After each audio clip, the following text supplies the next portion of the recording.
అవసరం ఉంటే చేస్తాము. జ్వరము, రాజేష్ దగ్గు తగ్గి గారు హాయ్ అండి. తేజు మామొచ్చారు. హాయ్ అండి. ఇక్కడ మనకి ఎవరు వన్ లవ్వా ఏమో అడిగారు. ఆక్రోఫోబియా.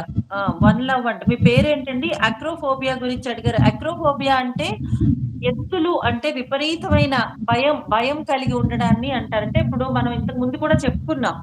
హైట్స్ అంటే విపరీతమైన భయం అన్నమాట. అంటే దానికి రీజన్ డీఎన్ఏలో మనకి ఉండొచ్చు. లేదా ఒకసారి ఎప్పుడో పైనుంచి పడిపోయి ఇంకా అక్కడి నుంచి కూడా భయం అలాగా ఉండిపోవచ్చు. విపరీతమైన భయం అన్నమాట. అక్రోఫోబియా అంటే ఫర్ ఎగ్జాంపుల్ రంగు రాట్నం ఉంటది. రంగులు రాట్నము. ఎగ్జిబిషన్ పెడతారు. ఎగ్జిబిషన్ రంగులు రాట్నం ఉంటది. రంగులు రాట్నం అంటే ఎత్తుగా ఉంటది. జెయింట్ వీల్ అంటారు దాన్ని. Giant wheel. Giant wheel. ఎత్తుగా ఉంటది కాబట్టి భయపడతారు.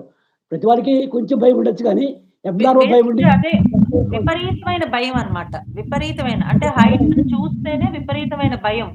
అంటే ఆ అదే ప్రదేశాల గురించి ఆలోచించినా కూడా భయమొస్తది నాన్న. ఆ ప్రదేశం గురించి నమ్మకమైన ఆలోచించినా నమ్మకమైన ఫ్రెండ్‌ని పక్కన పెట్టుకొని, ఆయన దగ్గర కూర్చొని ధైర్యం చెప్తూ తీసుకెళ్ళి ఇంతేనా అని ఎళ్ళిపోవచ్చు. ఆ రకంగా ఫర్ ఎగ్జాంపుల్ ఎత్తుకెళ్ళాలంటే ఫ్లైట్ చేసినవాడు, పైలట్ ఉద్యోగం చేసేవారు ఎత్తుకెళ్ళి భయపెడితే పైలట్ చేయగలరా? ఇది అలాగా బేసిక్‌గా ఫోబియా ఇది. ఇప్పుడు మీరన్నదేంటంటే ఒక చిన్న భయానికి మీరు చెప్పింది.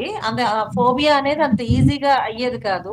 ఎందుకంటే ఫియర్ ఆఫ్ హైట్స్ అది విపరీతమైన భయం కాబట్టి దానికి అసలు దాని లక్షణం ఎలా ఉంటదంటే ఆహ్, ఎత్ అసలు ఆ ప్రదేశం గురించి ఆలోచించినా కూడా తీవ్రమైన భయం వచ్చేస్తది. ఆందోళన వచ్చేస్తది. చెమటలు పట్టేస్తాయి.